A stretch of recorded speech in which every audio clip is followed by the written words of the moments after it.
Pag-usapan natin ang topic ng low sodium or hyponatremia. Actually, nung inaaral namin to bilang internist at cardiologist, medyo malalim tong topic medyo mahirap kaya hindi ko gano'n dinidiscuss. Although nagkaroon ng isang issue ngayon na may controversy about low sodium. Kaya gusto malaman ng tao. Sige, explain natin na bakit bumababa ang sodium sa katawan. May blood test yan. Ang blood test dapat 135 to 145 yung sodium. Pag bumaba, maraming dahilan. Hindi siya ganun kasimple na kulang sa asin, kumain ka lang ng asin tapos na, hindi po ganun. Hindi ganun kasimple. Titignan mo muna bakit bumababa ang sodium at iba-iba ang gamutan. Ang doktor na pinupuntahan dito, nephrologist, kidney specialist. Nephrologist ang gumagalaw sa low sodium. Ano sintomas pag ang isang tao bumaba na ang sodium? Ito sintomas nagbabago ugali, napapagod, ito delikado, convulsion, seizure, okay? Nagko-convulsion, nanghihina, nawawalan ng malay, nako-comatose, delikado yan. Convulsion, comatose, low blood pressure, nasusuka, nag-iiba yung personality, bumababa ang sodium. Delikado po yan. Okay, ano mga dahilan? I will give I think 6 or 7 examples dito. Number 1, pag isang tao binalad test, low sodium, or may sintomas na ganito, kakaiba, nakita nyo, mahirap maging doktor Oo, pag nakita mo nangihina, ang daming dahilan, ba't nangihina, di ba? Pero dapat isipin mo rin, baka low sodium. Kung low sodium, ito ang mga dahilan. Huhulaan pa natin to. Number 1, baka uminom ng pampaihi. Pampaihi kasi nawawala din yung potassium, sodium, bumababa yung sodium. Merong mahilig sa pain reliever. Yung mga mahilig dyan sa pain reliever, ang daming mga problema. Hindi lang sa mau-ulcer, pain reliever, maki-kidney failure, pain reliever, maha-heart failure, pain reliever din. At ito pa, pati low sodium. Pwede rin pag tuloy-tuloy ang pain reliever. Antidepressant. So, tatanungin kung merong mga gamot na ganyan. Kung yan, titingnan baka a-adjust lang yung gamot o tatanggalin para umayos yung sodium. Pangalawa, pag low kasi ang sodium, Doc Lisa pa, akin na itong explain ko lang susubukan natin. Palagay natin ito, tubig. Lalagyan ko ng sodium. Ito yung katawan natin, asin. Lalagyan natin ng asin, okay? Pag nilagyan to ng asin, konti, dapat tama yung, parang yung tapang niya. Tama yung halo. May asin, may tubig, yan ang gusto ng katawan, balance. So, paano maglo-low yung sodium sa katawan? Maglo-low yung sodium, number 1, pag yung asin na nilagay ko dito, nawawala. Okay, nawawala. Nagtatae, pinapawisan, may diuretic, pampaihi, lumalabas yung asin sa ihi. Pwede yun. Diba? Pero itong sodium na to, kahit pareho pa rin ang dami niya, pwede bumaba ang sodium niya. Alam niyo paano? Itong tubig, pupunuin ko lang. Diba? Ito, pag ininom yan, maalat yan. Diba? May sodium Pag pinuno ko tong tubig, dinoble ko ang tubig, low sodium na siya. Malabnaw na siya. So, yung mga sakit na nagpaparami ng tubig sa katawan, na nag-iipon ng manas at tubig sa katawan, maglo-low sodium pa rin. Ibang gamutan doon. So, yun ang dalawang iba. Okay? Katulad nito, heart failure, kidney failure, liver failure. Pag may heart failure, yung tubig dumadami, di ba? Magamo ka, magapa. Kidney failure, ayaw umihi. Kaya napupuno ng tubig. Napuno ng tubig yung katawan, nagmanas yung paa, yung tiyan, yung baga, may tubig. Kaya na low sodium siya. Kaya iba ang gamutan dito. Babawasan mo nga ang tubig na iniinom, babawasan mo yung tubig sa katawan kasi nga napuno ng tubig na heart failure. Kaya sabi ko, medyo complicated. Pag low sodium, hindi basta bigyan ng asin. Ito ibang gamutan dito. Pag heart failure, hindi na asin bibigay mo, babawasan mo yung tubig niya. Meron din isang sakit na nagkakaproblema sa isang hormone dito sa utak natin. Ang tawag dito antidiuretic hormone. May mga sakit, tumataas itong ADH. Pag tumaas yan, nag-iipon din ng tubig sa katawan. Nag-iipon ng tubig tulad na sinabi ko ganito. Nag-iipon ng tubig kaya nalo-low sodium. Ano yung mga sakit? Ito yung mga medyo serious na sakit to. Yung mga brain injury, yung mga may comatose, yung meningitis, may stroke.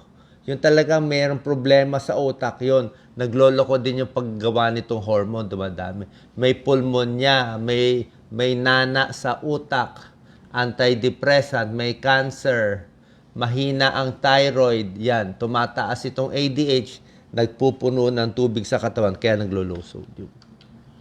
Ano ang gamutan sa ganitong napupuno ng tubig sa katawan? Ang gamutan, gamutin mo kung ano yung sakit, kung ano man yung sakit, thyroid ba, sa utak ba, tapos babawasan ng tubig. 1 to 1.5 liters a day, mga 4 na baso hanggang 6 na baso lang. Okay? Binabawasan siya para nga hindi nga mababa yung sodium. Tapos, minsan, binibigyan din ng asin. 1 gram sodium chloride 3 times a day. Hindi po to ginagawa ng hindi to pwede sundin sa bahay. Doktor lang talaga to. Nephrologist lang ang gagawa nito. Siya magtitimpla. Maselan eh. Mahirap na gamutan to. Kaya sasabihin nyo, low sodium, mabilis lang bigyan o hindi po ganun kadali. Ina-analyze yan, check pa yung ihi, marami pang ginagawa.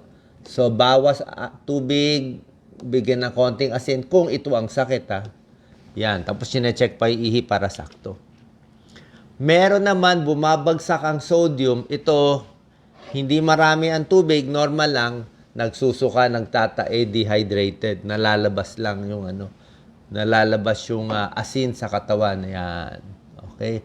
Sa pawis, lumalabas yung asin, di ba? Yung pawis natin maalat. So, pag vomiting, dehydration, at kulang ka sa tubig, tain ng tayo, ang gamot dyan, iinom ka ng tubig with asin, with electrolytes. Ayan. Kaya nga, di ba, lagi ko tinuturo sa inyo, parang tatae, kailangan ORS, Oral Rehydrating Solution. Di ba? Hindi siya pareho sa sports drink. Pwede rin sports drink. Itong sports drinks, pang sports Pero yung oral rehydrating solution, ito talaga mas tumpak sa pagtatae.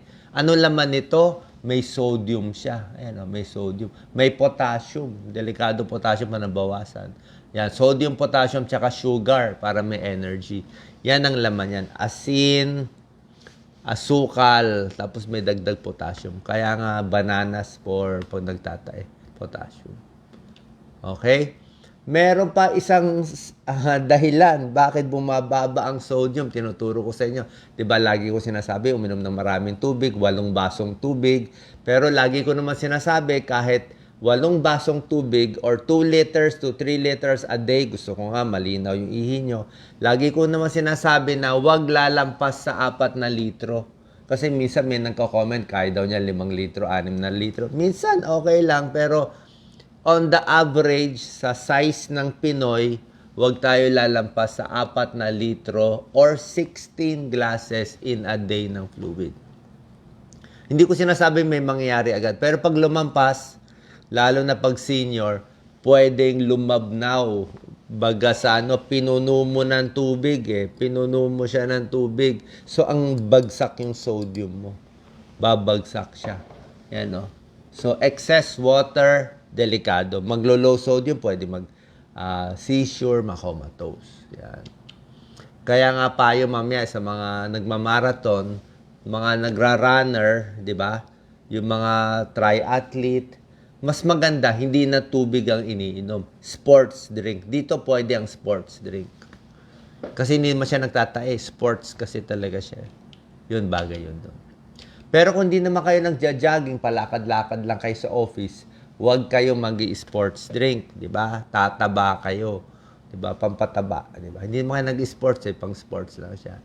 Okay? Meron ding sakit ng low sodium na mahina ang adrenal gland, nakapatong sa kidney, mahina ang thyroid gland. Sine-check din yan. Kung yan ang problema, ginagamot ang adrenal gland at thyroid gland. Ito sa droga, isang drug na ecstasy, nagkakos din ng low sodium.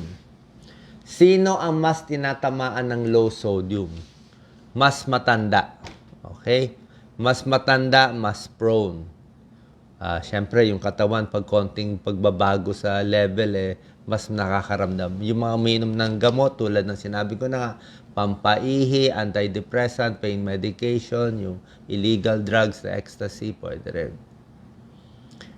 Yung mga in-explain ko kanina, kidney disease, kidney failure, heart failure, yan. Pwede rin yan, bumaba. Sodium. Ito, marathon, sobrang exercise, triathlete, long distance running. Pwede rin. At sumosobra sa tubig. Diba? Hindi ko sinasabi 4 liters ang sakto. Pwede ba lumampas kung talagang babad ka sa araw. Pero on the average sa tao, hindi dapat ganun karami. Paano may iwasan ang low sodium?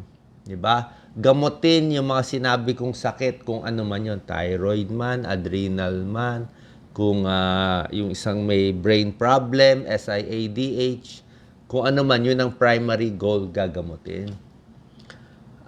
Tapos pupunta tayo sa nephrologist. Siya magsasabi kung babawasan ba tubig, kompleto ba sa tubig, o bibigyan ba ng salt tablet, asin. Hindi yung kumain kayo agad ng maalat. Hindi po gano'n. Depende nga kung ano yung cause. Dapat ma-educate tayo. Anong sintomas ng low sodium? Tinuro ko na sa inyo.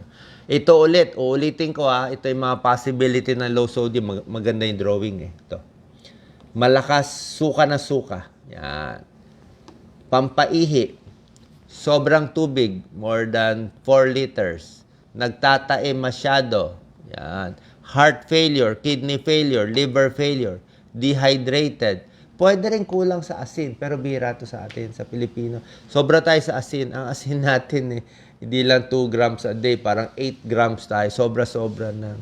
Isang instant noodle lang, maubos mo na yung asin mo. Kompleto ka na sa asin sa buong araw, kaya bawas alat tayo.